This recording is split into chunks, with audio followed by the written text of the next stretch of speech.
The color drained from my brother's face so fast I thought he might actually faint. His wife, Nisa, went from smirking to statue still in about 3 seconds. And the lawyer they'd hired, the one charging $800 an hour, looked like someone had just told him his law degree was printed on toilet paper. We were sitting in a glass-walled conference room on the 47th floor of a downtown high-rise. The kind of place where people make million-dollar decisions over bottled water that costs more than my first lawnmower. Jake and Nisa had arrived in matching power suits. Him in tailored navy that probably cost 3 months of rent. Her in designer black that screamed, "I bill by the minute." They'd walked in with that specific kind of confidence that comes from never losing anything important in your entire life. I'd walked in wearing work boots, jeans with grass stains on the knees, and a Verde Solutions polo shirt that had seen better days. My hair was in a ponytail, there was still dirt, visible under my fingernails from the site inspection I'd done that morning. I looked exactly like what they thought I was, a landscaper, manual labor, blue collar, someone who worked with her hands and probably didn't understand big words like litigation or fiduciary responsibility. The court reporter sat in the corner, fingers poised over her stenography machine, ready to record every word. Jake's attorney, Brian Whitlock, had his leather portfolio open, expensive pen ready. He'd probably billed $2,000 just for showing up this morning. My attorney, Jessica Park, sat beside me. She was 45, with silver streaks in her dark hair and the kind of calm expression that comes from winning cases people thought were unwinnable. We'd been working together for 8 years. She knew every detail of my business, every contract, every perfectly documented transaction. She also knew the full story of my family, which is probably why she looked like she was trying not to smile. Jessica leaned forward, her voice professional and measured. "Please state your full name for the record." I took a breath. This was it. The moment I'd been both dreading and anticipating for 2 years. Sarah Elena Castellanos. "And your current occupation?" I looked directly at Jake. His face was still relaxed, almost bored. He probably thought I was going to say landscaper, or grounds maintenance worker, or something equally dismissive. Something that would confirm every assumption he'd made about me for the last 20 years. "I'm the founder and CEO of Verde Solutions LLC. There was silence. I watched it happen in real time. Jake's face went through 5 distinct emotions in about 5 seconds. Confusion, like he'd heard wrong, shock, as the words registered. Denial, shaking his head slightly. Realization, eyes widening. And finally, pure, undiluted horror. Nisa's expression froze. Her perfectly applied makeup couldn't hide the way her skin went pale. Her hand, which had been casually resting on her designer briefcase, clenched into a fist. Brian Whitlock blinked twice, looking down at his notes as if they might suddenly reveal something different. "I'm sorry," he said slowly. "Can you repeat that?" I kept my voice calm, professional. "I'm the founder and CEO of Verde Solutions. I own 100% of the company you're suing. I founded it in 2017, 15 years ago if you count the years before incorporation, when I was building the client base as a sole proprietor." Jake stood up so fast his chair rolled backward and hit the wall. "That's not... You can't... You're a landscaper. You mow lawns." Jessica's voice cut through the room like a knife. "Mr. Castellanos, please sit down. This is a formal deposition." Jake didn't sit. He was staring at me like I'd just pulled off a mask and revealed I was actually an alien. "You said you worked at Meridian. I saw you there. You were shoveling mulch." "I said I was working," I replied calmly. "I was. I inspect every major project personally, including yours." Nisa finally found her voice, turning to Brian with barely controlled fury. "You didn't check ownership records?" Brian had gone pale. He was flipping through papers in his portfolio like they might somehow save him. "The LLC was registered with an agent. The public records showed M. Castellanos, CEO. I assumed it was a man. Michael, Marcus, someone. Not her." "M for Sarah," I said quietly. "My middle name is Maria. I sign all official documents, M. C. Castellanos." Nisa's eyes were burning holes through me. You've been deceiving us. I've never lied, I said, meeting her gaze steadily. You never asked. Not once in 2 years did you or Jake ask who owned Verde Solutions. You just assumed. Jessica reached down beside her chair and lifted a massive binder onto the conference table. It hit with a satisfying thud. 600 pages of documentation, organized with color-coded tabs and sticky notes. She'd prepared it like it was evidence for a murder trial, which in a way, it was. The murder of Jake's frivolous lawsuit. Since we're here, Jessica said, opening to the first tab, let's review the allegations in your complaint. You claim property damage from faulty irrigation systems. Here are the installation plans, signed off by your own engineers at Voss Development. Here are the daily inspection logs from our foreman, documenting every stage of installation. And here, she flipped several pages, are photographs showing the irrigation system installed exactly to code with all city permits properly filed and approved. Brian Whitlock was sweating, actually sweating, in a climate-controlled conference room. Jessica turned to another tab. You claim non-native plants were used in Zone 4, violating the contract specifications. Here's the plant manifest. Every single species, she ran her finger down the list, is native to this region. Here's the botanical certification from the State Horticulture Board. Would you like me to read the Latin names, or should we move on? Nessa opened her mouth, closed it, opened it again. Nothing came out. You also claim breach of maintenance contract. Jessica continued, her voice taking on an almost cheerful quality. Here are 18 months of maintenance logs, every visit documented, photographed, and signed by your site manager at Meridian Park. 0 missed appointments. 0 complaints. In fact, she pulled out a paper-clipped set of emails. Here are 5 separate emails from your facilities team praising the quality of our work. Before we continue, if you're enjoying this story, please subscribe and share your story. I see every single comment, and I appreciate each one of you so much. Your support means the world to me. But to understand how we got to this moment, how the stinky sister who smelled like fertilizer ended up owning the company her MBA brother tried to destroy, we need to go back 20 years. My name is Sarah Elena Castellanos. I'm 32 years old, and for most of my life, I was invisible. It started the day my father died. I was 12 years old. Jake was 15. Our father, Marco Castellanos, had a massive heart attack while mowing the lawn on a Saturday afternoon in June 2004. 1 minute he was alive, pushing the mower across our front yard, wiping sweat from his forehead. The next minute he was on the ground, and my mother was screaming for someone to call 911. He was 45 years old. He left behind a wife, 2 kids, a mortgage, and a garden that would never look the same again. My mother, Patricia, handled grief the way some people handle war, by finding someone else to fight the battles. Jake, at 15, became her emotional support system. He was the man of the house now, she said. He needed to step up, be strong, focus on his future. I was 12. I didn't get instructions. I just got forgotten. Jake dealt with Dad's death by throwing himself into academics. Straight A's, AP classes, college prep. Mom praised him constantly. Look at Jake, so focused, so driven. He's going to make something of himself. I dealt with Dad's death by spending every free moment in his garden. Dad had loved gardening, not in a casual weekend warrior way, but in a real, deep, almost spiritual way. He'd taught me to identify native plants, to understand soil pH, to read a landscape like a story. Our backyard was his masterpiece. Native grasses, drought-resistant perennials, a small vegetable garden that produced tomatoes the size of softballs.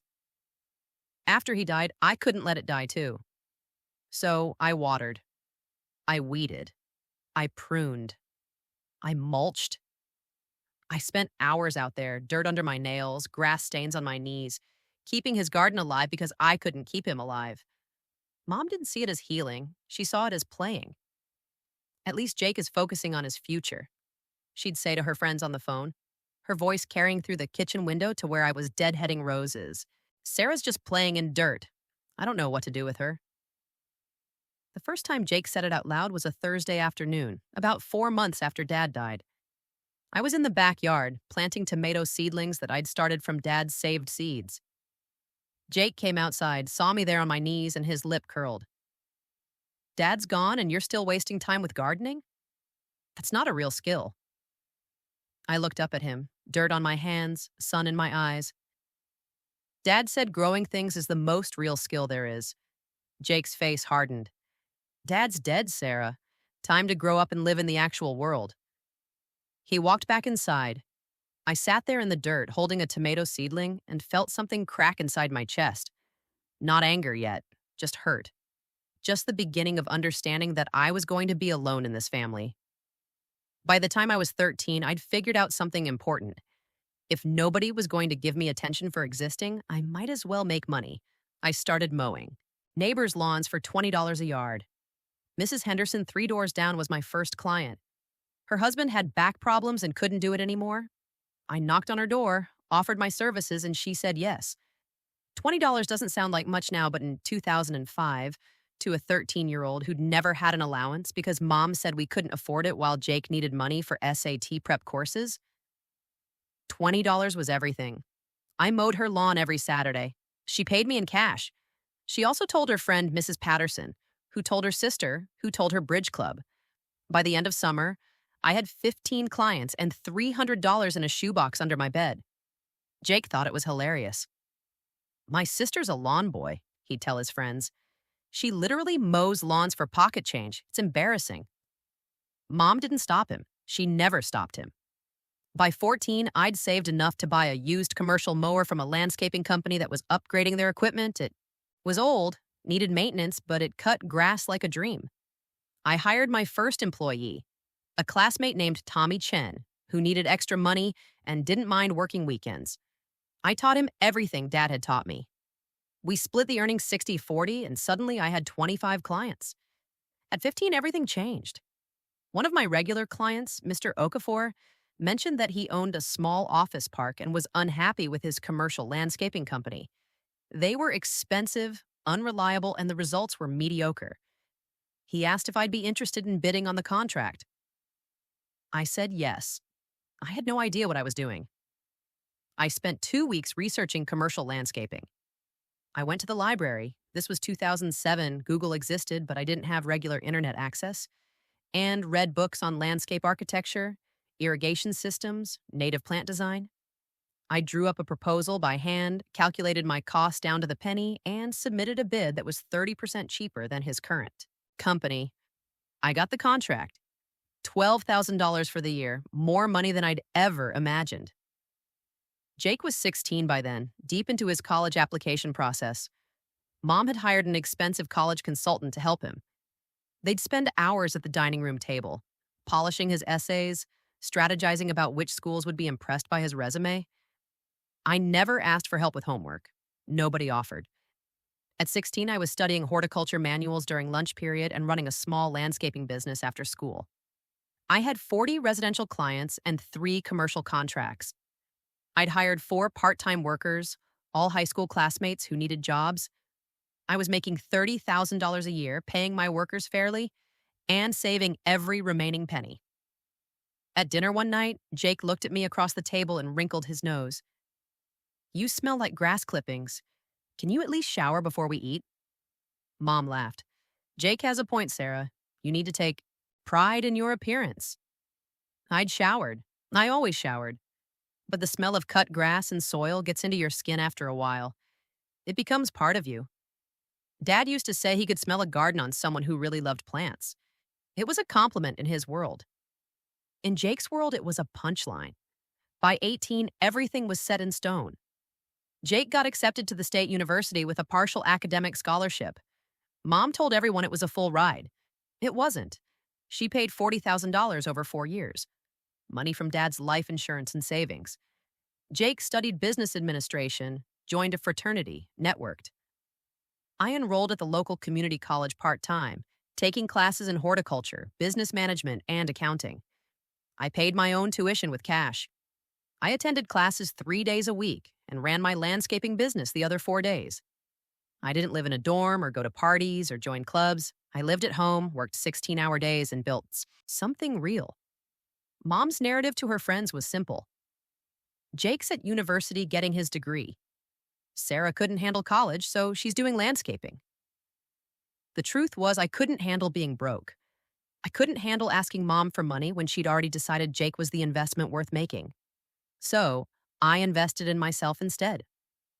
By the time Jake graduated with his bachelor's degree in 2011, I had 55 residential clients, 8 commercial contracts, and $250,000 in savings.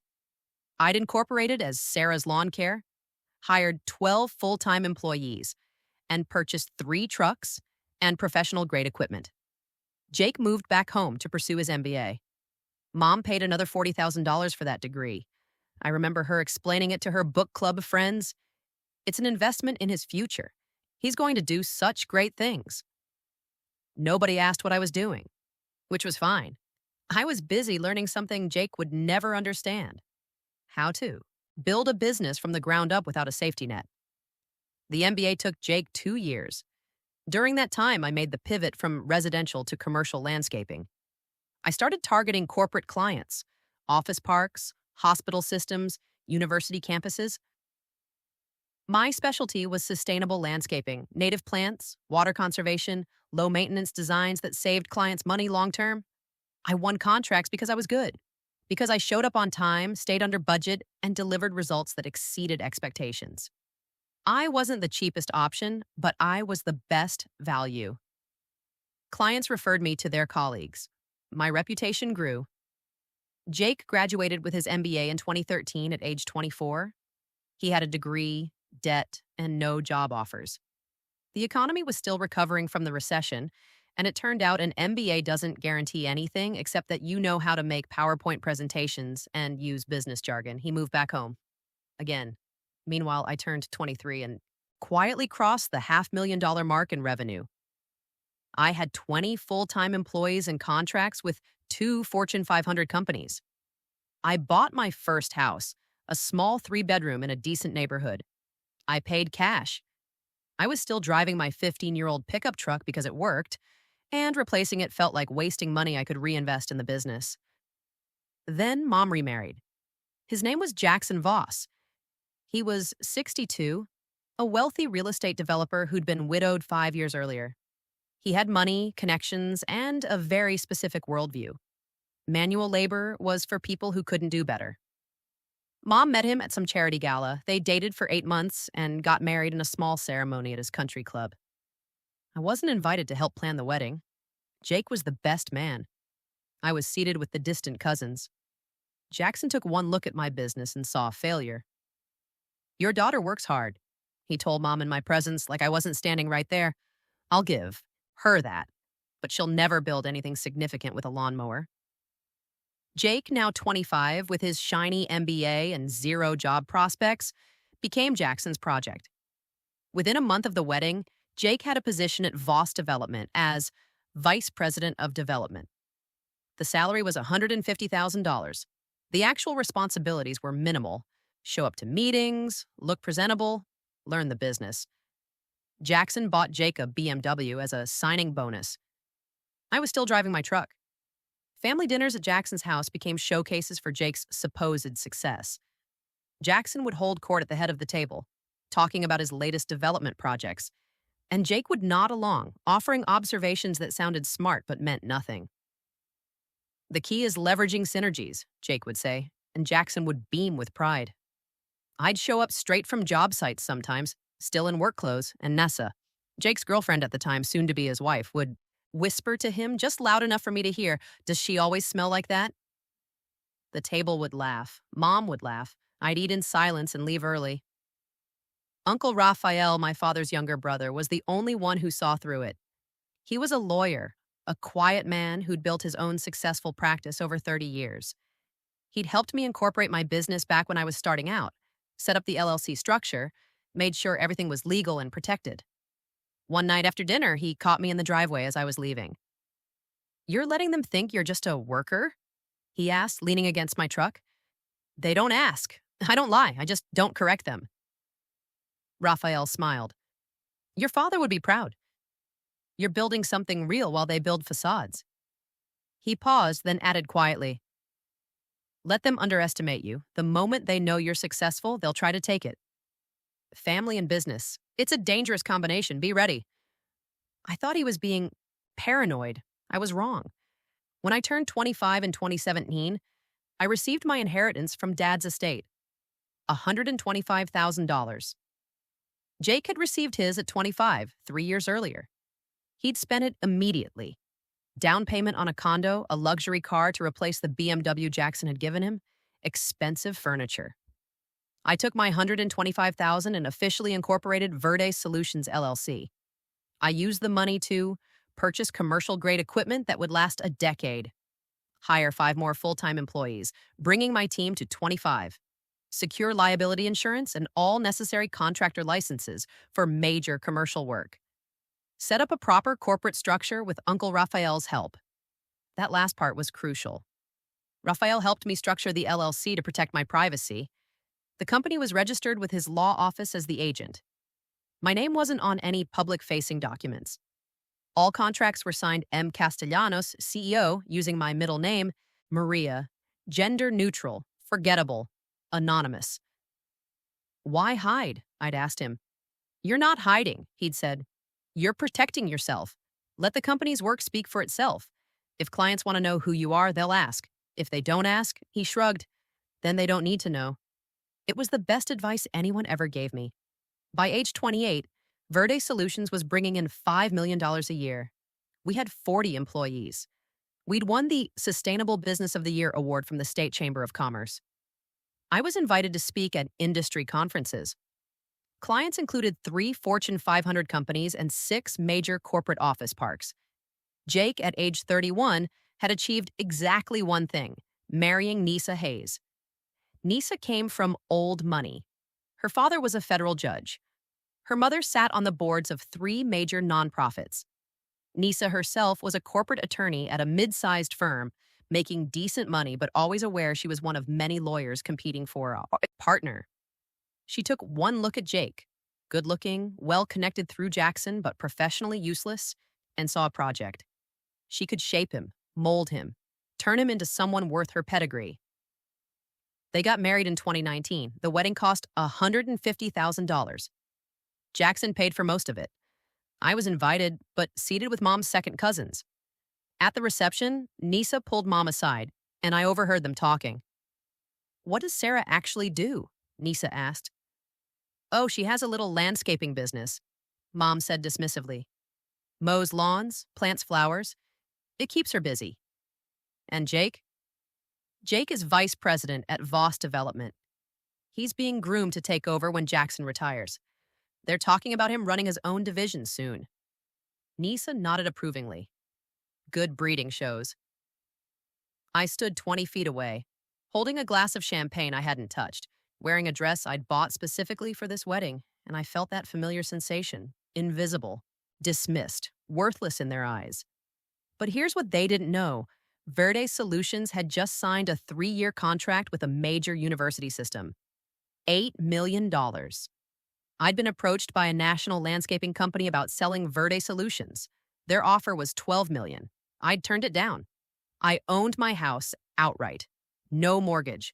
I had $2 million in investments. I drove an old truck by choice, not necessity. And I was about to get the contract that would change everything.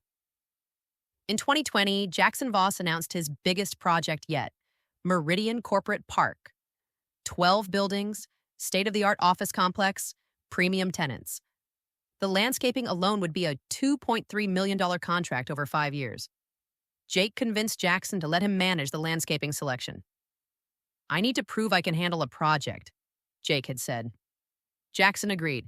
It was time for his stepson to finally show what he was capable of. They put out an RFP, request for a proposal. 3 companies submitted bids. Verde Solutions was one of them. Our proposal was flawless. Native plants for water conservation, sustainable irrigation systems, low maintenance requirements, 15-year projected lifespan for the initial installation, references from Fortune 500 clients, and we came in at $2.3 million, $500,000 less than the next closest bid. Jake reviewed all 3 proposals. He never once checked who owned Verde Solutions. He chose us. This Verde Solutions proposal is actually good, he told Jackson. And they're the cheapest. I'll manage them closely. This is my project. The contract was signed in November 2020. Verde Solutions LLC and Voss Development. 5 years, $2.3 million. I signed as M. Castellanos CEO. Jake never asked who M. Castellanos was. And that's when I knew Uncle Raphael had been right all along. They saw what they wanted to see, a small landscaping company, cheap labor, someone they could control. They never imagined the CEO was the sister they called Stinky. The installation began in January 2021. We deployed 25 crew members to Meridian Corporate Park. The project was massive. Complete landscape design for 12 buildings, including irrigation systems, native plantings, decorative hardscaping, and a maintenance plan that would keep everything looking perfect for years.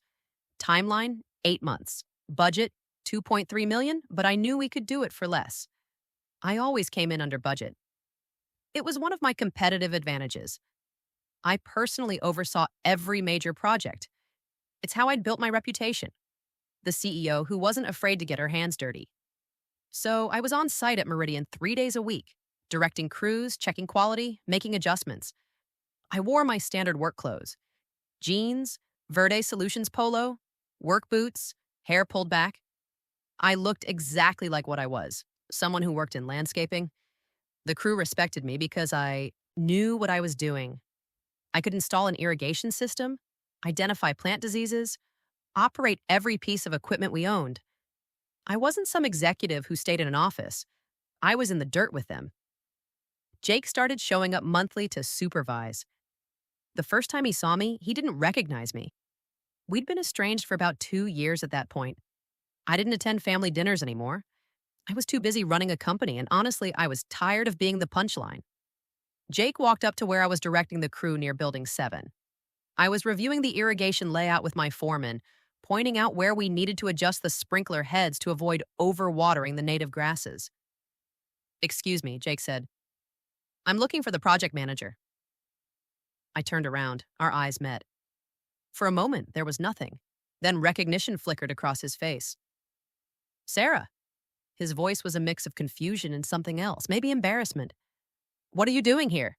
"Working," I said calmly. He laughed. Actually laughed like I'd told a joke. "You're part of the crew for this company?" He gestured at the Verde Solutions trucks parked nearby. "Yes." He shook his head, that familiar condescending smile spreading across his face. "Wow, okay. Well, tell your boss to keep the crew areas cleaner. There's trash near Building 4 and it looks unprofessional." "I'll pass that along," I said. He started to walk away, then turned back. "Hey, Sarah, seriously, you're lucky to even have this job. Most landscapers are out of work by your age. Enjoy it while it lasts." I stood there, dirt on my hands, sun in my eyes, and said nothing. My foreman, Carlos, waited until Jake was out of earshot. "That's your brother?" "Unfortunately." "Should I tell him you're the boss?" "No," I said. "Let him figure it out himself." That night, I made a note on my phone. Documented the date, time, and exact words Jake had said. I'd learned from years of running a business, document everything. You never know when you'll need it. A month later, it was Thanksgiving. Mom hosted at Jackson's house. I almost didn't go, but Uncle Raphael convinced me. "Show your face," he'd said. "Let them see you're fine. They don't need to know how fine." So I went.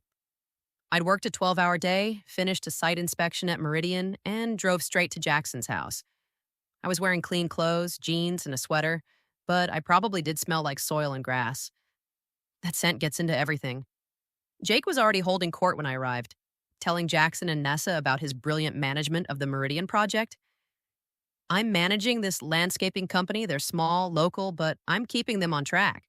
The work is actually coming together nicely. It's all about vendor management and accountability." Patricia beamed. "That's wonderful, Jake. You've always been so capable." Jackson nodded approvingly. "Finally taking initiative. I'm proud of you, son." I sat down at the table quietly. Nisa glanced at me, then leaned toward Jake, whispering just loud enough for half the table to hear. "Does she always smell like that?" Laughter rippled around the table. Mom tried to hide her smile. Jake grinned. I ate my turkey in silence. I finished my meal and stood up. Leaving so soon? Mom asked. Early day tomorrow, I said. Big project. Always working, Jake said, that condescending tone thick in his voice. That's good, Sarah. Work ethic is important, even in manual labor. I drove home and sat in my truck in the driveway for 20 minutes. Not crying, just thinking, calculating. Because something Uncle Raphael had said years ago was echoing in my head. Family and business. It's a dangerous combination. Be ready. I pulled out my phone and made another note. Date, time, witnesses, exact words. Documentation. The Meridian project finished in September 2021. 8 months, exactly on schedule. We came in $120,000 under budget. Because I'd negotiated better pricing with our suppliers and optimized the crew schedules. The landscaping was stunning. Native grasses that moved like waves in the wind, drought-resistant flowering plants that attracted pollinates, an irrigation system so efficient it reduced water usage by 40% compared to traditional landscaping. The tenants loved it. By November, Meridian Park was 90% leased. Companies were choosing that location specifically because of the environment. The landscaping wasn't just decorative, it was a selling point. A local business magazine did a feature story on Meridian Park. The headline was, Voss Development's Crown Jewel, How Smart Design Creates Premium Office Space. The article mentioned the landscaping. Award-winning landscape design by Verde Solutions creates an environment that tenants describe as peaceful and inspiring. Jake gave interviews. He took full credit. It's about finding the right partners and holding them accountable, he told the reporter. I manage the vendor selection and execution personally. The key is knowing what quality looks like and not accepting anything less. The article ran with a photo of Jake standing in front of Building 1, arms crossed, looking successful. The Verde Solutions placard identifying our work was visible in the background, but the article never mentioned who owned the company. Nessa saw an opportunity. I found out later, much later, exactly how it went down. Nisa was calculating. She'd married Jake expecting him to eventually take over Voss Development, but Jackson was showing no signs of retiring. Jake was still just a VP with a fancy title and minimal actual responsibility. They were living comfortably on his salary, but Nisa wanted more. She wanted wealth. Real wealth. She looked at the Meridian project and saw what Jake couldn't. The landscaping company he'd managed was actually good. Really good. And if they could acquire that company, absorb it, into a subsidiary of Voss Development, Jake would finally have something real to run, a profitable division, actual responsibility that came with actual results. You managed this project successfully, as she told Jake one night over wine. Now leverage it. We should acquire Verde Solutions.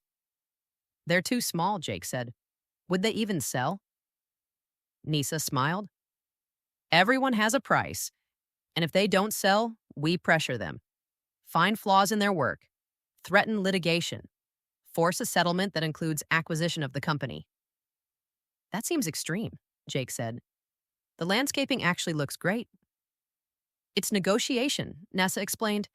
We sue for $8 million in damages. They panic. They don't have resources to fight Voss Development in court. They settle for $2 million plus company ownership. You end up owning Verde Solutions, we integrate it into Voss, and suddenly you're running a profitable division worth $15 million a year. Jake considered this. His sister-in-law had a law degree and came from money. She understood how these things worked. And the idea of finally having something real to show for his MBA and his years at Voss Development was intoxicating. What would we even sue them for? He asked. Nisa spent the next month manufacturing evidence. She discovered issues with the irrigation system, claimed it had damaged underground pipes. It hadn't. Our installation maps proved the pipes were exactly where they were supposed to be, and we'd had city inspectors sign off on everything. She claimed non-native plants had been used in Zone 4, violating contract specifications. False. Every plant was native. We had botanical certifications. She claimed we'd breached the maintenance schedule. Also false. We had 18 months of maintenance logs, each visit documented, photographed, and signed by Jake's own site manager. But Nisa wasn't worried about truth.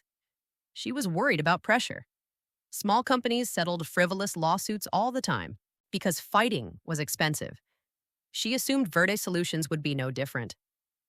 In March 2022, exactly 18 months into our 5-year contract, Voss Development filed suit.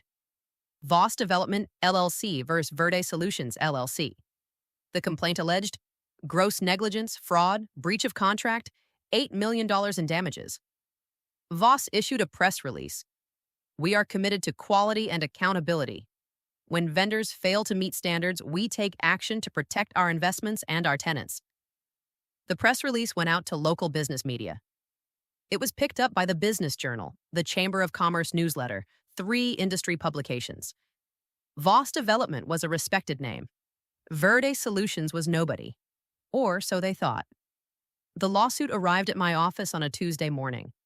My office manager, Jennifer, brought it to my desk with a concerned expression. Sarah, this is serious. They're suing us for $8 million. I read through the complaint. 43 pages of allegations, most of which were demonstrably false. Nisa had drafted it personally. Her name was on the filing as co-counsel. I finished reading, closed the document, and picked up my phone. Hey, Jessica, I said when my attorney answered. We have a situation. Can you come by my office this afternoon? Jessica Park arrived at 3 p.m. I'd known her for 8 years. She'd helped me with contract negotiations, corporate structure, vendor disputes. She knew my business inside and out. She also knew my family history because I'd told her once, late one night over takeout Chinese food while we were reviewing a complicated contract. I handed her the lawsuit. She read it, her expression shifting from concern to confusion to something that looked almost like glee. They're suing you, she said slowly. Voss Development is suing Verde Solutions. Yes. And your brother works for Voss Development. He's listed as the project manager. His name is all over this complaint. Jessica flipped through the pages. Sarah, this is the sloppiest lawsuit I've ever seen. Every allegation is either false or unprovable. They have no evidence because there is no evidence. This is a shakedown. I know. They're trying to force a settlement. I know. She looked up at me. Do they know you own Verde Solutions? I smiled. No. Jessica leaned back in her chair, a slow smile spreading across her face. They don't know. Jake thinks I'm just a crew worker. He saw me on site in work clothes and assumed. Nisa drafted this lawsuit without ever checking who owns the company. And you want to... I want them to figure it out themselves, I said. In the deposition, on the record, with witnesses. Jessica laughed, actually laughed, a sound of pure delight. Sarah, this is going to be beautiful. We had 3 months to prepare before the deposition. Jessica spent those months building a case so airtight it could survive in a vacuum. She started with the basics, corporate. Documents proving I owned 100% of Verde Solutions. Tax returns showing $15 million in annual revenue. Articles of incorporation dating back to 2017. Financial statements demonstrating stability and growth. Then she moved to the specific allegations in Voss's complaint. For the irrigation system claims, she compiled installation plans approved by city engineers. Daily work logs from our foreman, each signed and dated photographs documenting every stage of installation, city inspection reports showing full compliance with code irrigation maps proving no underground pipes were damaged because we'd located all pipes before digging. For the native plant claims, she compiled complete plant manifest listing, every species installed botanical certifications from the State Horticulture Board, receipts from native plant nurseries, expert witness statement from a botanist confirming every plant was native to the region. For the maintenance contract claims, she compiled 18 months of maintenance logs, photographs from each visit, sign-off sheets from Voss Development's own site manager, emails from Voss Facilities team praising our work. But Jessica didn't stop there. She dug deeper. She pulled every email exchange between Verde Solutions and Voss Development. Every invoice, every payment record, every communication. They painted a picture of a vendor that had performed flawlessly, stayed on budget, and exceeded expectations. Then she started documenting Jake's behavior. My phone notes about his on-site comments became official records. The date he told me I was lucky to have this job. The Thanksgiving dinner where he mocked me in front of the family. Jessica found witnesses. My foreman Carlos had been present for the on-site comment. Uncle Raphael had been at Thanksgiving. She prepared witness statements from my clients. Fortune 500 companies willing to testify about Verde Solutions' quality and reliability. University administrators praising our sustainable designs. Hospital system executives describing our professionalism. 600 pages of documentation organized with color-coded tabs. But the real weapon was the counterclaim. Jessica drafted it but didn't file it yet. She wanted to hold it back, use it as leverage during settlement negotiations. The counterclaim alleged defamation. Voss's press release had damaged Verde Solutions' reputation and cost us 3 client contracts worth a combined $4.2 million. Frivolous litigation. The lawsuit had no factual basis and was filed purely to force a settlement. Tortious interference. Voss was attempting to destroy Verde Solutions' business relationships through false allegations. Demand: $12 million in damages, legal fees, public retraction, and formal apology. If they don't settle, Jessica explained, we file this counterclaim and go to trial. Discovery becomes public. Every insult Jake ever made to you goes into evidence. The media will cover it. Local venture capitalist Suing, sister's company, loses spectacularly. His reputation will be destroyed.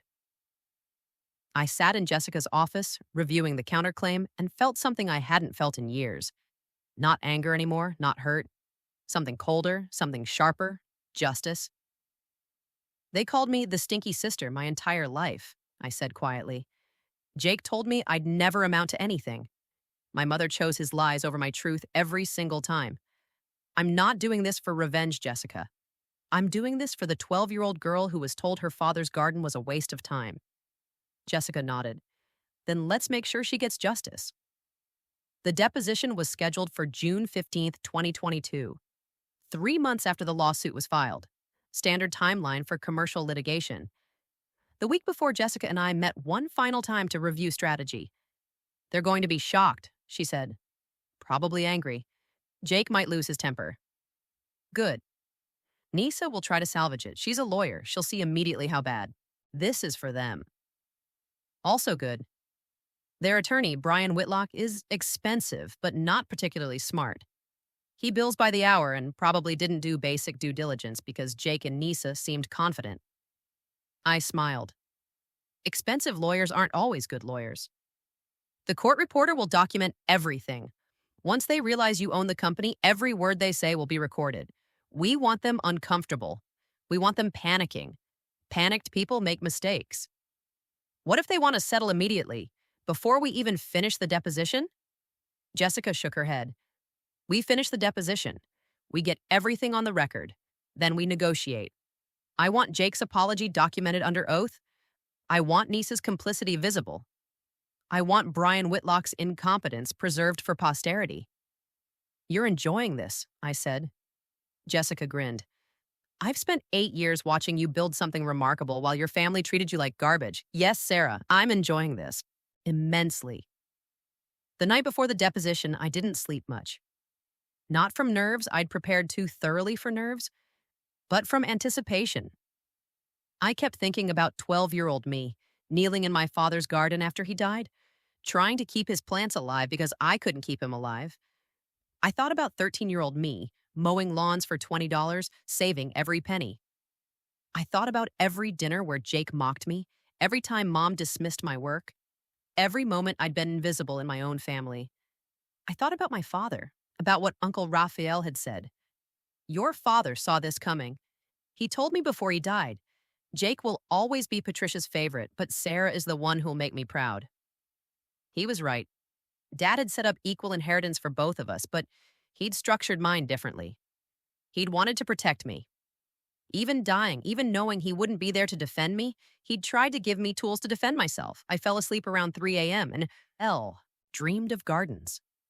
The morning of the deposition, I dressed carefully. Not in a power suit, that would have tipped them off. I wore exactly what I'd wear to any site inspection: jeans, work boots, Verde Solutions polo shirt. I pulled my hair back in a ponytail. I made sure there was still dirt visible under my nails from yesterday's site visit. I looked like what they expected: a landscaper, manual labor, someone who wouldn't understand the big legal words being thrown around. Let them underestimate me one last time. Jessica picked me up at 8 a.m. The deposition was scheduled for 9:30 at Brian Whitlock's law firm, a prestigious downtown high-rise with marble floors and original art on the walls, the kind of place designed to intimidate. We rode the elevator to the 47th floor in silence. Jessica carried the 600-page evidence binder in a leather case. I carried nothing but my phone. The receptionist directed us to conference room C. Glass walls, polished table, leather chairs, a view of the city skyline that probably cost an extra $1,000 per month in rent. Jake and Nisa were already there. Jake wore a tailored navy suit that probably cost $3,000. Nisa wore designer black with pearls that were definitely real. They looked successful, polished, confident. Brian Whitlock sat at the head of the table, expensive pen poised over a leather portfolio. The court reporter sat in the corner, setting up her stenography machine. Jake saw me walk in and did a double take. "Sarah?" He looked at Jessica, confused. "What is she doing here?" Jessica smiled pleasantly. "Ms. Castellanos is the deponent. She's here to give testimony on behalf of Verde Solutions, LLC. Nisa leaned toward Jake, whispering, but I heard her. "Is that your sister? Is she testifying?" Jake looked genuinely confused. "I guess she works for Verde Solutions. Maybe she's a manager or something?" Brian Whitlock checked his notes. "We're deposing company representatives. Ms. Castellanos must be..." He looked at me. "What's your position at Verde Solutions?"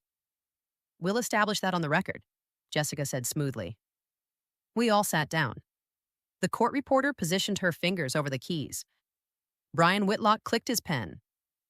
Jake and Nisa exchanged glances that I couldn't quite read. Confusion, mostly. Maybe a hint of amusement that the Stinky sister was involved in their business dealings. Jessica folded her hands on the table. "Shall we begin?" The court reporter nodded. "This is a deposition in the matter of Voss Development, LLC versus Verde Solutions, LLC, taking place on June 15, 2022 at 9:37 a.m. Jessica turned to me. Her expression was professional, neutral, but I saw the glint in her eye. "Please state your full name for the record." This was it. The moment everything changed. The moment 20 years of being invisible, dismissed, mocked, and underestimated came to an end. I took a breath, looked directly at Jake, and spoke clearly for the court reporter. "Sarah Elena Castellanos." "And your current occupation?"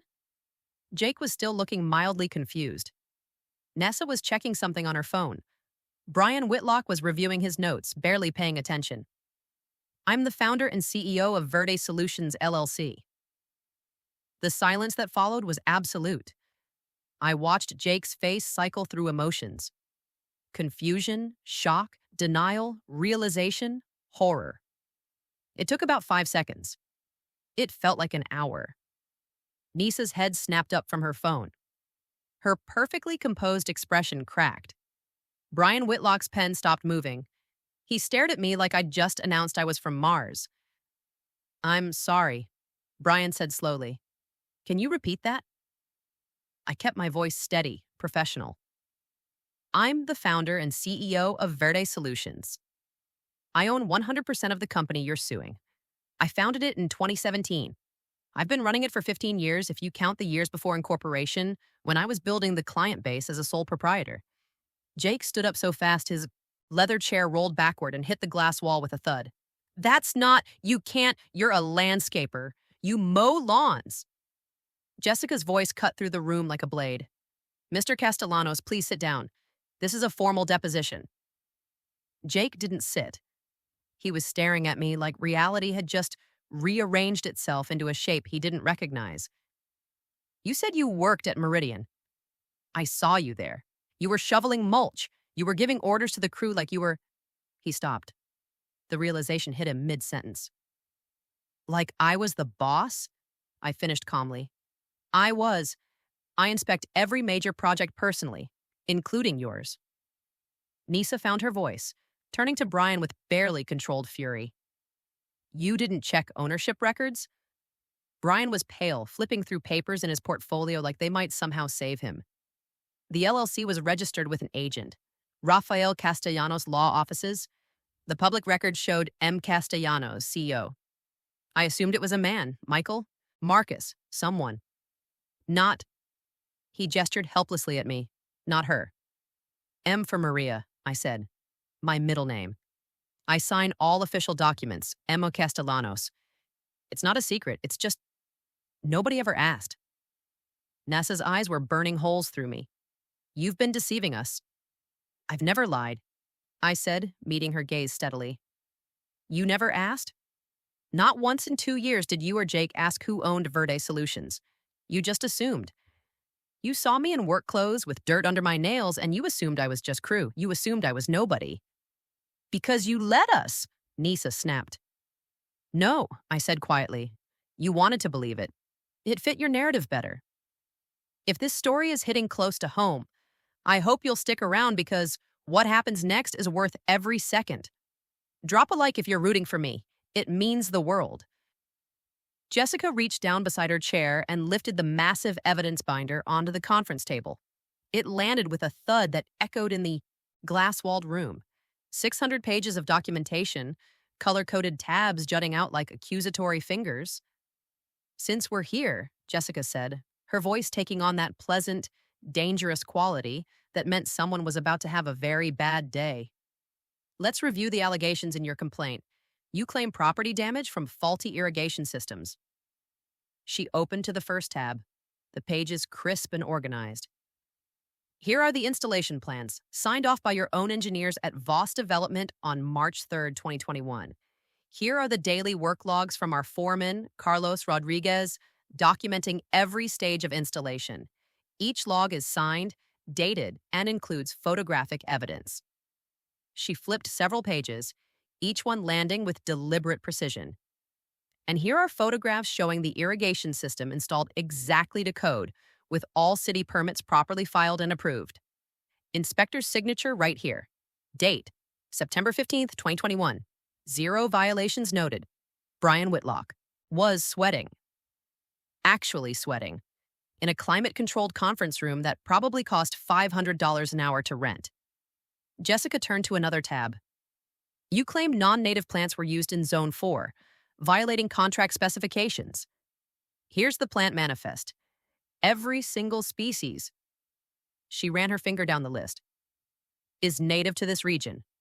Stipa pulchra, Nacella lepida, Eschscholzia californica. Should I continue? She pulled out a sealed document with an official stamp. Here's the botanical certification from the State Horticulture Board, dated October 2021, confirming compliance with native species requirements, signed by Dr. Margaret Chen, who has a PhD in botany and 30 years of experience. Would you like her phone number so you can explain to her why she's wrong?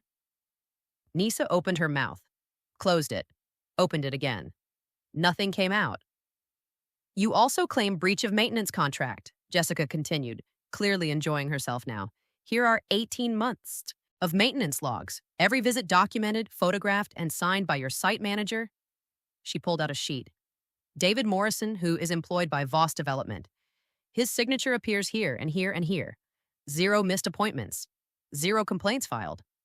She pulled out a paper-clipped stack of printed emails. In fact, here are 5 separate emails from your facilities team praising the quality of Verde Solutions' work. Would you like me to read them aloud? Brian held up a hand. That won't be necessary. Are you sure? Jessica's smile was razor sharp. I particularly like the one from January 2022 where your facilities director writes, and I quote, Verde Solutions continues to exceed expectations. The landscaping at Meridian has become a major selling point for prospective tenants. We should consider extending their contract beyond the initial 5 years. Jake had gone from pale to gray. He looked like someone had told him gravity no longer applied, specifically to him. Jessica wasn't finished. Mr. Castellanos, you manage the Meridian Park project, correct? Jake's voice came out strangled. Yes. You oversaw vendor selection and performance? Yes. Did you perform due diligence on Verde Solutions before awarding the $2.3 million contract? Jake shifted in his seat. I reviewed the proposal. Did you research the company's ownership structure? Jake glanced at Nessa, looking for help that wasn't coming. No, it wasn't necessary. The proposal was solid. You awarded a $2.3 million contract without verifying who owned the company? Jessica let that hang in the air for a moment. No background check, no ownership verification, no basic research. The proposal spoke for itself, Jake said defensively. Indeed it did. Jessica pulled out another document. Mr. Castellanos, did you ever interact with my client on site at Meridian Park? I watched Jake realize he'd walked into a trap. His face went through several expressions before settling on trapped animal. I may have spoken to her. I didn't know she was the owner. In November of last year, did you tell Ms. Castellanos, and I quote from her contemporaneous notes made immediately after the interaction? Jessica read from her phone. You're lucky to even have this job. Most landscapers are out of work by your age. Silence. Mr. Castellanos, please answer the question. Did you say those words to my client? I didn't know she was the CEO. The question isn't what you knew. The question is what you said. Did you say those words? Jake's jaw clenched. Yes. And did you also say, tell your boss to keep the crew areas cleaner? Yes, but she was the boss. Jessica's voice was flat. You were insulting the CEO of a company you'd hired, a company performing flawlessly on a $2.3 million contract because you assumed she was just manual labor. Nisa finally found her voice. This is irrelevant to the claims in our complaint. Actually, Jessica said, it's extremely relevant because it establishes a pattern of bias and harassment that motivated this frivolous lawsuit. But we'll get to that. She turned to a new section of the binder. Mr. Castellanos, at a family Thanksgiving dinner last November, were you present when your wife made comments about Ms. Castellanos' appearance and hygiene? Nisa stiffened. Objection. That's not... This is a deposition, Mrs. Hayes Castellanos, not a trial. There are no objections to questions, only to form. Your husband can answer. Brian cleared his throat. You can answer, Jake. Jake looked like he wanted to be literally anywhere else. There may have been some lighthearted comments. Lighthearted, Jessica repeated.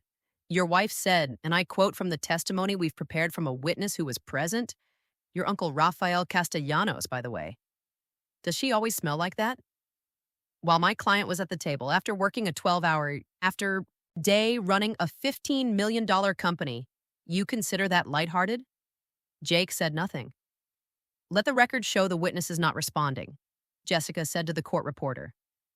Mr. Castellanos, were you aware that your mother, Patricia Castellanos Voss, has repeatedly told friends and family that her daughter Sarah does landscaping and mows lawns while describing you as a successful venture capitalist? I can't control what my mother says. But you never corrected her. In 20 years, you never once said, actually, Sarah owns a successful company. Did you? There was silence. Let the record show. No, Jake said. I didn't correct her. Jessica pulled out another document. Mr. Castellanos, are you aware that your company, Voss Development, issued a press release on March 17, 2022 about this lawsuit? Brian Whitlock's face went even paler. I didn't think that was possible, but apparently stress brings out new shades of white in people. Our PR department handled that, Jake said. The press release stated, and I'm reading directly from the document that's posted on Voss Development's website, we are committed to quality and accountability. When vendors fail to meet standards, we take action to protect our investments and our tenants. Correct? That's standard corporate communication.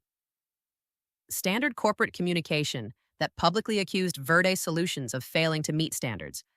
A completely false accusation that was picked up by the Business Journal, the Chamber of Commerce newsletter, and 3 industry publications. Jessica pulled out printed articles. Here they are, all citing Voss Development's press release. She slid a single sheet of paper across the table to Brian. Are you aware that this press release has already cost Verde Solutions 3 client contracts? Combined value, $4.2 million. Companies that were in final negotiations with us pulled out after seeing allegations of failing to meet standards from a respected developer like Voss. Nisa spoke sharply. That's not our responsibility. If their business is vulnerable to market perception, it is your responsibility when the allegations are false and defamatory, Jessica interrupted. Which brings us to the counterclaim we're prepared to file. She pulled out a document I hadn't seen before. It was thicker than I expected, bound with a blue cover. Counterclaim for defamation, frivolous litigation, and tortious interference with business relationships. We're seeking $12 million in damages, full legal fees, which currently stand at $85,000 and counting, a public retraction of your press release in all outlets where it appeared, and a formal written apology from Jake Castellanos to Sarah Castellanos. The room went silent. Not the shocked silence from before. This was different. This was the silence of people calculating exactly how badly they'd miscalculated. Brian Whitlock finally spoke, his voice tight. We need to recess and consult with our clients. You have 15 minutes, Jessica said pleasantly. Jake, Nisa, and Brian practically fled the conference room. Through the glass walls, I could see them huddled in the hallway, Brian gesturing emphatically while Nisa's face got progressively more furious, and Jake just looked shell-shocked. Jessica and I sat alone at the table. The court reporter stepped out to give us privacy. How do you feel? Jessica asked quietly. I thought about it. I thought I'd feel triumphant, vindicated, but mostly I just feel tired. You've been carrying this for 20 years. It's okay to be tired. What do you think they'll do? Jessica smiled. They'll try to settle. Quietly. They'll offer to drop the lawsuit if we agree not to file the counterclaim. Brian's probably in that hallway right now explaining to them exactly how much money they're about to lose if this goes to trial. And we're not settling quietly. Hell no. They wanted a public fight. They issued a press release. They damaged your reputation in industry publications. We're getting a public resolution. Or we're going to trial where every newspaper in the city will cover local developer sues sister's company, loses spectacularly. I looked out at the city skyline through the glass walls. Somewhere out there, 12-year-old me was still kneeling in Dad's garden, trying to keep his plants alive. Somewhere, 13-year-old me was pushing a lawnmower for $20. Somewhere, every version of me that had been dismissed and mocked and told I'd never amount to anything was watching this moment. My father would have loved this, I said. He'd be proud of you. Uncle Raphael said Dad knew this would happen, that Jake would always be Mom's favorite, but I'd be the one who made him proud. Your father was a smart man. 15 minutes later, they came back. Jake looked like he'd aged 5 years. Nisa looked furious but controlled. Brian Whitlock looked like a man who'd just calculated his malpractice insurance deductible and found it wanting. We all sat down. The court reporter resumed her position. Brian cleared his throat. Before we continue the deposition, my clients would like to discuss potential resolution of this matter. I'm listening, Jessica said. We're prepared to dismiss the lawsuit with prejudice. No admission of liability, both parties walk away. Jessica shook her head. Not good enough. What do you want? Nisa's voice was tight. Jessica ticked off on her fingers. 1. Immediate dismissal of the lawsuit with prejudice. 2. Public apology and retraction in every outlet where your press release appeared. Business Journal, Chamber of Commerce newsletter, industry publications.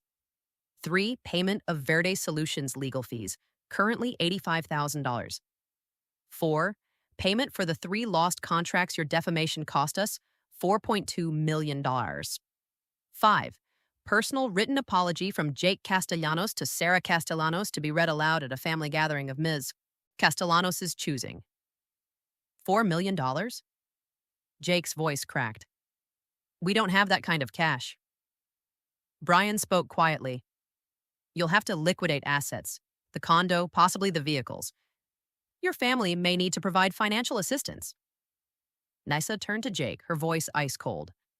My family won't bail you out. This is your mess. You assured me this would be a simple acquisition. You said the company was small, vulnerable. You never mentioned it was owned by your sister, and you never thought to check. You drafted the complaint, Jake shot back. Based on the information you provided, you said you'd manage the project, that you knew the vendor was underperforming. Everything in that complaint came from you. Jessica interrupted their argument. We can file the counterclaim and let a jury decide. Discovery will be public. Every insult, every dismissive comment, every family dinner where Jake mocked his sister while she was building a $15 million company, all of it becomes public record. The media will have a field day. MBA venture capitalist sues own sister's company without realizing she owns it. How does that sound for your LinkedIn profile, Jake? Brian held up a hand. Can we have another recess? 30 minutes this time? You have 20, Jessica said. They left again. This time, I could hear raised voices in the hallway, even through the glass. Nisa's voice rising, sharp and angry. Jake's trying to defend himself. Brian's professional calm barely holding. I pulled out my phone and texted Uncle Raphael. It's happening! They just found out.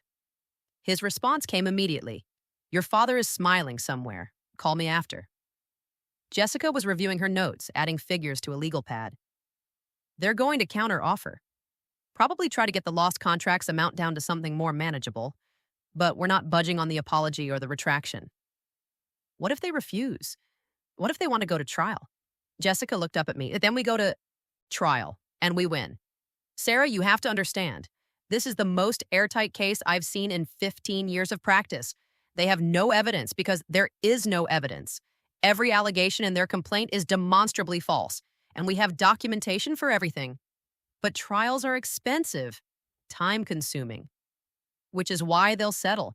Brian Whitlock knows they'll lose. Nisa knows they'll lose. She's a lawyer. She can read the writing on the wall. Jake is probably just now realizing how badly he's miscalculated everything. 20 minutes later, they returned. Jake looked like he'd been crying. Nessa looked like she was seriously reconsidering her marriage. Brian looked professionally composed, but I could see the tension in his shoulders. We have a counteroffer, Brian said. We accept the dismissal with prejudice and the public retraction. We'll pay the legal fees. But $4.2 million for the lost contracts is excessive. We'll offer $1.5 million. And Jessica didn't even pause. Jessica, counter-sue for the full $12 million and let a jury decide. Your choice. Brian looked at his clients. Some unspoken communication passed between them. Nisa's jaw was clenched so tight, I thought she might crack a tooth. What about the apology? Brian asked. Non-negotiable. Jake reads it aloud, at a family gathering, in front of witnesses, and it gets included in the public retraction. That's humiliating, Jake said, his voice barely above a whisper. Good, I said, speaking directly to him for the first time since the deposition started. You humiliated me for 20 years. You called me Stinky. You said I'd never amount to anything. You mocked me at family dinners, insulted me on job sites, and tried to steal my company because you assumed I was too stupid to fight back. So yes, Jake, you're going to be humiliated, publicly, in writing. And you're going to apologize for every single year you made me feel worthless. The room was silent. Finally, Nessa spoke. We'll accept your terms. Jessica pulled out prepared settlement documents. She'd known they'd cave. Sign here, here, and here. Brian, you can witness. Court reporter, please note that the parties have reached a settlement agreement on the record. Jake signed like a man signing his own death certificate. Each signature looked shakier than the last. Nisa signed with angry, precise strokes. Brian witnessed with professional detachment. Payment schedule, Jessica said. Legal fees due within 30 days. Lost contracts payment in 3 installments. $1.5 million within 60 days, $1.5 million within 6 months, $1.2 million within 1 year. Public retraction to be published within 2 weeks. Family apology to occur within 1 month, date and location to be determined by Ms. Castellanos. We need longer to raise the money, Nessa said. Then you shouldn't have filed a frivolous lawsuit, Jessica replied. These are the terms. Accept them or we'll see you in court with cameras rolling. Brian nodded to his clients. They signed. It was over. We left the law firm 30 minutes later. In the elevator going down, Jessica and I stood in silence. When we reached the ground floor and stepped out into the sunshine, she turned to me. How do you feel now? I took a deep breath of downtown air, exhaust fumes, hot concrete, someone's food cart selling tacos, and felt something loosen in my chest. Free, I said. That evening, I drove to the cemetery where my father was buried. I hadn't been there in a while. Too busy running a company, living a life he'd have been proud of. But today felt right. His headstone was simple. Marco Castellanos, beloved father. The dates of his too short life. I'd planted native grasses around the plot years ago, and they'd grown in beautifully, moving in the breeze like waves. I sat on the grass next to his stone. Hey, Dad, I said quietly. I know it's been a while. I've been busy, building something, the way you taught me. A jogger passed by on the cemetery. Path, birds sang in the oak trees. Life continued around me while I sat with death and memory and finally felt something like peace. Jake sued my company. Did you know that? He sued Verde Solutions for $8 million, trying to steal it from me, but he didn't know I owned it. He thought I was just a worker, just manual labor, just the stinky sister who'd never amount to anything. I pulled up a few weeds that had sprouted near the headstone. Old habits. Uncle Raphael says you knew this would happen, that you knew Jake would always be Mom's favorite, but I'd be the one who made you proud. I hope that's true. I hope wherever you are, you can see what I built. $15 million a year, Dad. 60 employees, Fortune 500 clients, awards, recognition. Everything you said I could do if I just stayed patient and kept growing. The wind picked up, rustling the native grasses. I chose to take it as an answer. I won today. The lawsuit is settled.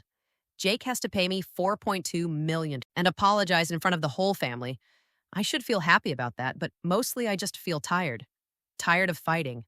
Tired of proving myself to people who never wanted to see me anyway. I stood up, brushed dirt from my jeans. Some things never change. But I'm not stopping. I'm not giving up. Because you taught me that real success isn't about proving people wrong.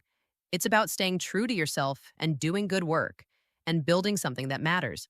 So that's what I'm going to keep doing. I placed my hand on the sun-warmed stone for a moment. Love you, Dad. Thanks for the garden lessons. Turns out they were business lessons all along. The public retraction appeared 2 weeks later, exactly as specified in the settlement agreement. I was in my office when Jennifer brought me the printed copies. Business Journal, Chamber of Commerce newsletter, 3 industry publications. All featured the same statement. Voss Development issues public retraction and apology Voss. Development LLC wishes to publicly retract allegations made against Verde Solutions LLC in connection with work performed at Meridian Corporate Park. After thorough review, we acknowledge that all allegations in our lawsuit were without merit. Verde Solutions performed all contracted work to the highest professional standards, meeting or exceeding all specifications. The irrigation systems were installed correctly and to code. All plantings consisted of appropriate native species. All maintenance obligations were fulfilled completely and on schedule. We regret any damage to Verde Solutions' reputation caused by our lawsuit and public statements. We extend our sincere apologies to Sarah Castellanos, CEO of Verde Solutions, and her entire team. Verde Solutions is a highly reputable company with an exemplary track record, and we recommend their services without reservation. It was perfect, professional, complete, and utterly humiliating for Voss Development. My phone started ringing within hours. First, former clients who'd pulled out after the initial press release. Sarah, we saw the retraction. Can we talk about reviving our contract discussions? Then new clients. Ms. Castellanos, we saw your company's vindication in the Business Journal. We're looking for a landscaping firm for our new corporate campus. By the end of the week, Verde Solutions had gained back the 3 lost contracts plus 7 new inquiries. Our reputation hadn't just been restored, it had been enhanced. We were now the small company that had stood up to a major developer and won. The first payment, legal fees of $85,000, arrived in our company account exactly 29 days after the settlement. Jake was at least smart enough not to miss that deadline. The family apology was scheduled for a Sunday afternoon at Uncle Raphael's house. I'd chosen Raphael's home deliberately, neutral territory, and he'd been my only true ally throughout everything. Mom called me 3 times before the gathering, her voice anxious. "Sarah, honey, is this really necessary?" "Jake is very upset. Can't we just move past this?"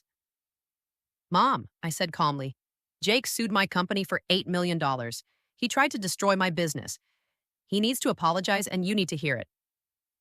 "All of you do." "But publicly in front of everyone? He humiliated me publicly for 20 years. This is one afternoon." She was quiet for a moment. "I didn't realize you felt that way." "I know you didn't. That's part of the problem." Sunday arrived. Uncle Raphael's house filled up. Mom and Jackson, Jake and Nisa, though they arrived separately and sat on opposite sides of the room, Raphael himself, and a few cousins who'd heard something was happening and wanted to witness it. Jessica was there too, officially present as my attorney to ensure the terms of the settlement were fulfilled. She had a small recording device, properly disclosed, to document the apology. Jake looked terrible. He'd lost weight. He'd lost. Expensive suit hanging loose on his frame. The confidence that had always defined him, that unshakable belief that he was smarter, better, more important than everyone around him, was gone. He looked like what he actually was. A 35-year-old man who'd spent his whole life coasting on other people's money and had finally hit a wall. Nisa sat as far from him as possible, her face a mask of controlled fury. I'd heard through family gossip that she'd filed for separation. The divorce papers would follow within months. Nisa had married Jake thinking he was successful, connected, valuable. She'd discovered he was none of those things. Women like Nisa don't stay when the illusion breaks. Mom kept glancing between Jake and me, her face troubled. Jackson looked uncomfortable, like he'd rather be anywhere else. He'd fired Jake from Voss Development 2 weeks after the settlement. Couldn't have someone managing projects who didn't do basic due diligence, he'd said. Jake was currently working a mid-level sales job at a corporate supply company. Salary, $60,000, down from $150,000. He'd moved into a 1-bedroom rental apartment and was driving a used sedan. The house of cards had collapsed. Raphael called the room to order. "We're here because the settlement agreement between Verde Solutions and Voss Development includes a personal apology from Jake Castellanos to his sister Sarah. Jake has prepared a statement." Jake stood slowly. He pulled a piece of paper from his pocket, his hands shaking slightly. I knew Jessica had reviewed and approved the language. She'd made sure it included specific acknowledgments, not just generic sorry. He cleared his throat. When he spoke, his voice was flat, defeated. "Sarah, I apologize for underestimating you throughout your entire life. I apologize for mocking your career choice, your appearance, and your work ethic. I apologize for participating in family dynamics that made you feel invisible and worthless. I apologize for insulting you on the Meridian Park job site when you were actually the CEO of the company I'd hired. I apologize for never asking about your business, your success, or your accomplishments, because I assumed they didn't exist." He paused, swallowed hard. "I apologize for filing a frivolous lawsuit against your company in an attempt to steal it from you. I apologize for the press release that damaged your reputation and cost you client contracts. I apologize for every dinner where I let family members insult you without defending you, and for every time I contributed to making you feel less than. You accomplished more than I ever have, and you did it while I was busy taking credit for other people's work and spending other people's money."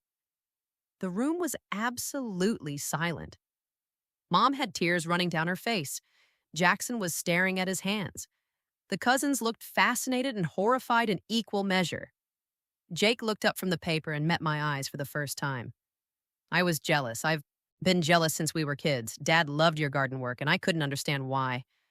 Mom chose me as her favorite, and I used that against you. I'm sorry, Sarah. You deserved better. You deserved better from all of us. Then he sat down. I stood up slowly. Every eye in the room turned to me. Thank you, Jake. I accept your apology. I paused, choosing my words carefully. But accepting an apology doesn't erase 20 years of hurt. It doesn't undo the damage. It's a start, but it's only a start. I turned to my mother. She was crying openly now, mascara running down her face. Mom, for 20 years you told everyone Jake was the success story, and I was just doing landscaping. You laughed when he called me Stinky. You let him mock me at family dinners.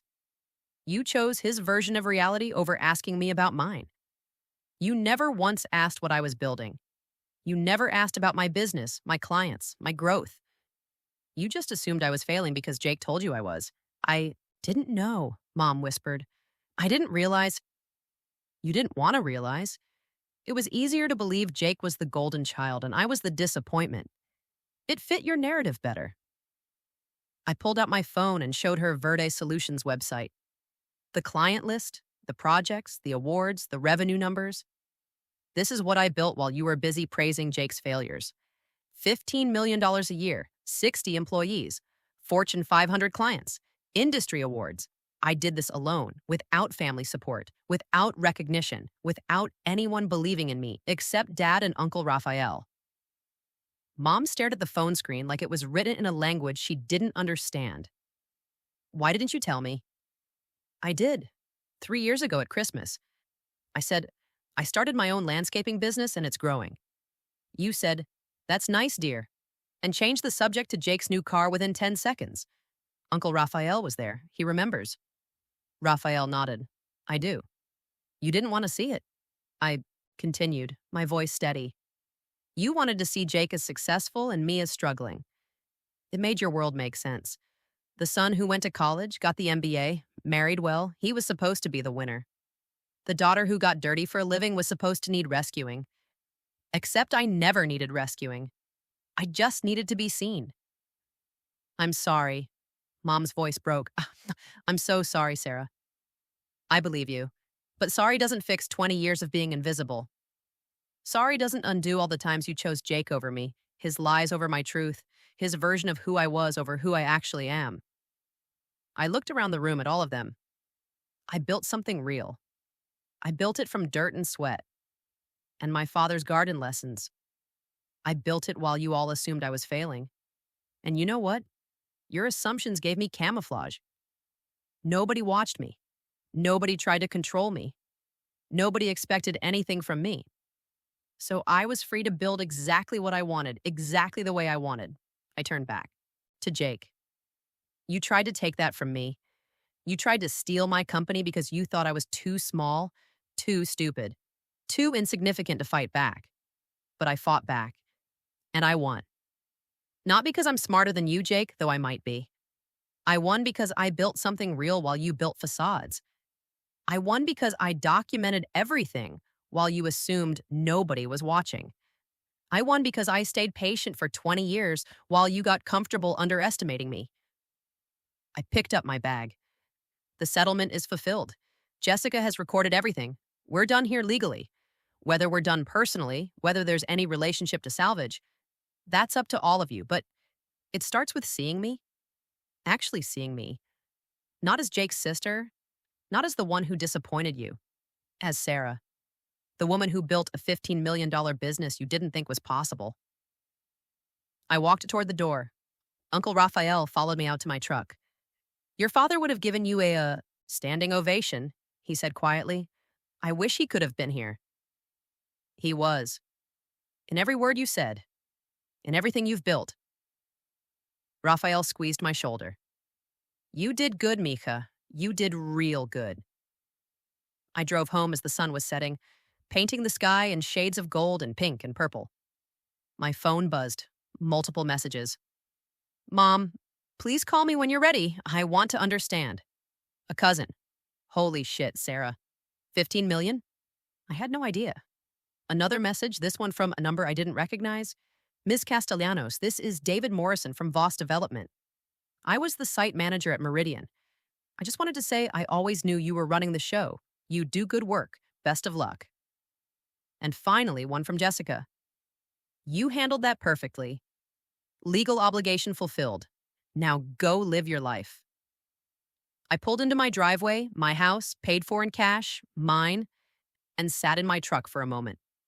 20 years of being invisible, 20 years of being mocked, 20 years of building in secret, growing in the shadows, turning underestimation into advantage. It was over. Or maybe it was just beginning. Verde Solutions moved into new headquarters in November. 3 floors of a renovated downtown building with floor-to-ceiling windows, a rooftop garden that I designed myself, and a conference room with a view that would make Brian Whitlock's law firm jealous. The business had exploded after the lawsuit settlement. Word got around in the industry, not just about the vindication, but about the quality of our work. Companies wanted to work with a firm that had stood up to a major developer and won. They wanted the CEO who inspected sites personally, who got dirt under her nails, who built sustainable designs that lasted. We'd added 20 new employees. Revenue projections for the next year, $22 million. I'd been approached by 2 different venture capital firms about expansion funding. I'd turned them both down. I didn't need outside money. I'd learned from watching Jake. Outside money means outside control, and I wasn't giving up control of what I'd built. My office was on the 3rd floor, corner space with windows on 2 sides. I'd kept it simple. Standing desk, comfortable chair, walls lined with project photos. Dad's old gardening tools hung in a shadow box on one wall, labeled, "Where It Started." I still drove the truck, still wore work boots most days, still showed up at job sites to inspect personally. My employees loved it. They knew the boss wasn't afraid to get dirty, wasn't above the work, wasn't pretending to be something she wasn't. Patricia, Mom, and I were rebuilding slowly. She'd started therapy, which surprised me. She called once a week, usually on Sunday mornings, and we'd talk for an hour. Really talk. She asked about my projects, my employees, my challenges. She listened without comparing me to Jake. It was strange at first, being seen by her, but I was getting used to it. I failed you, she'd said during one of our conversations about 2 months after the family apology. I chose comfort over truth. I chose the son who made me feel successful over the daughter who actually was successful. I told myself I was being supportive of Jake, but really I was just being lazy. It was easier to believe his version than to ask hard questions. Yes, I'd said simply, because it was true, and we were past the point of softening truth. Can you forgive me? I'd thought about that. I'm working on it, Mom. Forgiveness isn't a switch. It's a process. You hurt me for 20 years. You don't fix that in 20 weeks. I'll take whatever time you need. We were still working on it, but at least we were working. Jake and I hadn't spoken since the apology. I'd heard through family gossip that he'd left the corporate supply job and was trying to start something new, some kind of consulting business. I wished him luck with that genuinely. Not because I'd forgiven him, but because I'd moved past him. His failures or successes didn't define me anymore. They never had, but I'd finally internalized that truth. Nisa had divorced him. The settlement had been quick and brutal. She'd kept everything of value. He'd kept the debt. Last I heard, she was dating a federal prosecutor.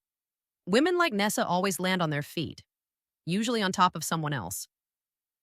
Jackson had retired, selling Voss Development to a national firm. He'd sent me a card when Verde Solutions moved into the new building.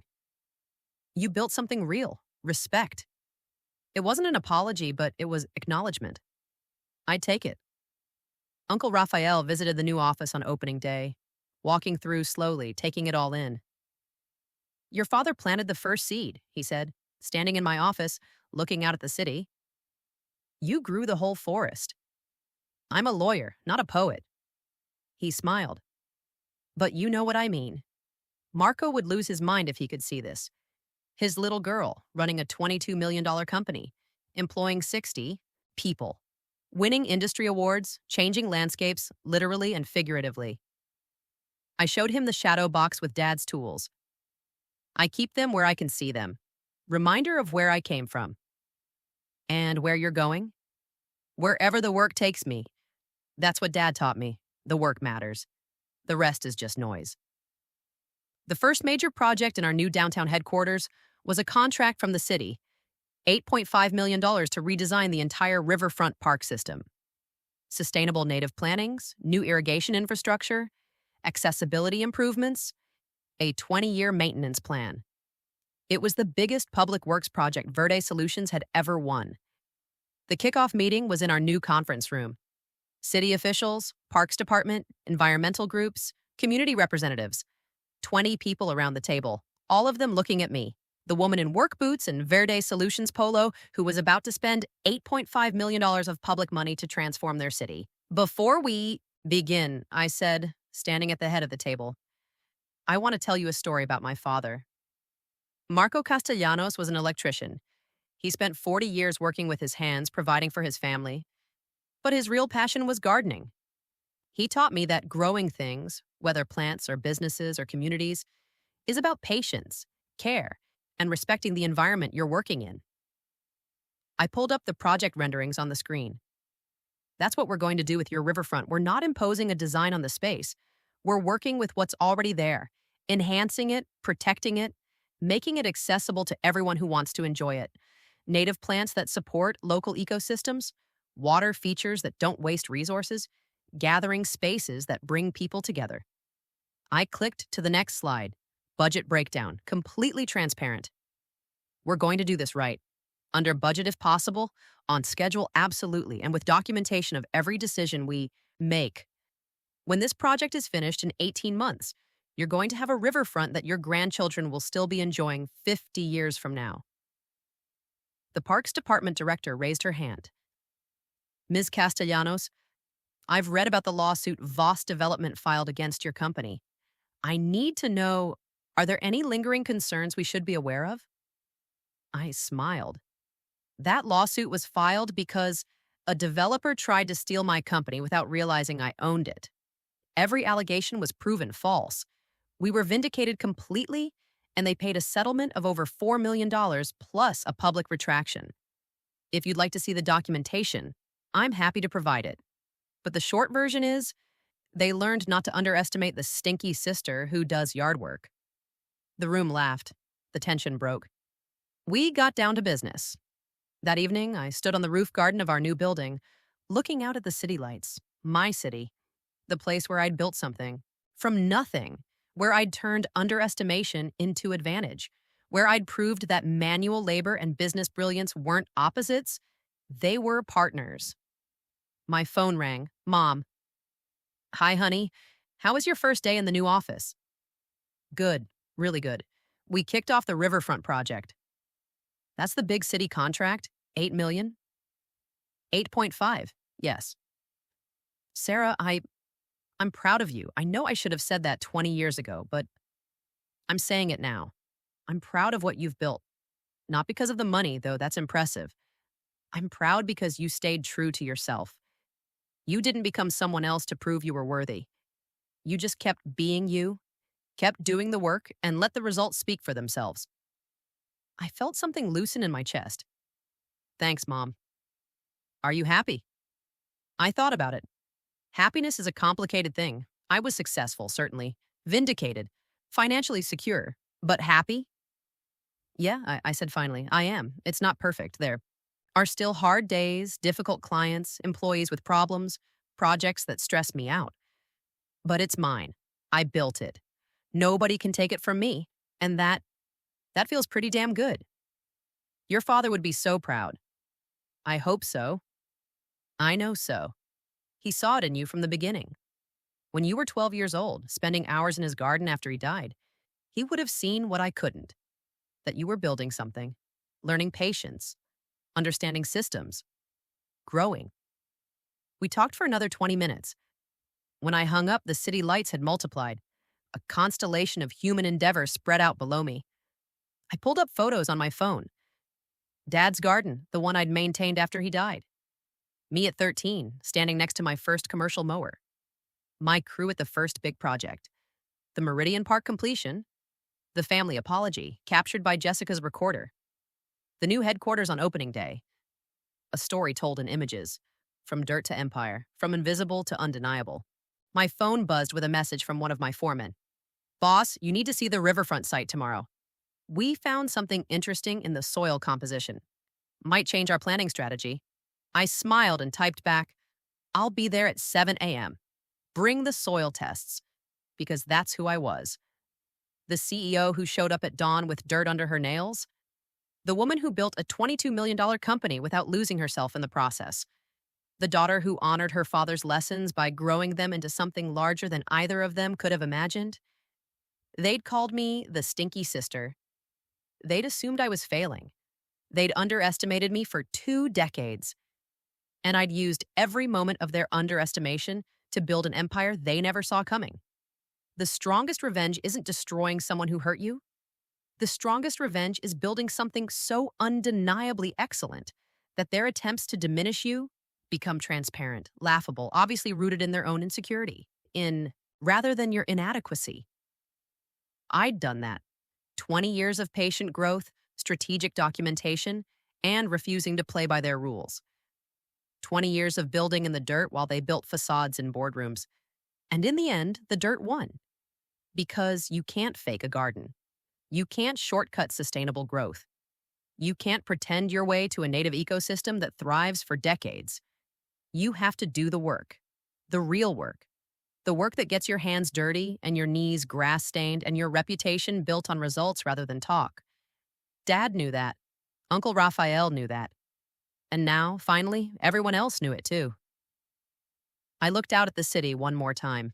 My city, my business, my life, and smiled. Thanks for the garden lessons, Dad, I said quietly. Turns out they were everything. To our devoted revenge and betrayal audience, thank you for watching. We wish you continued brightness, happiness, and success. Until the next story.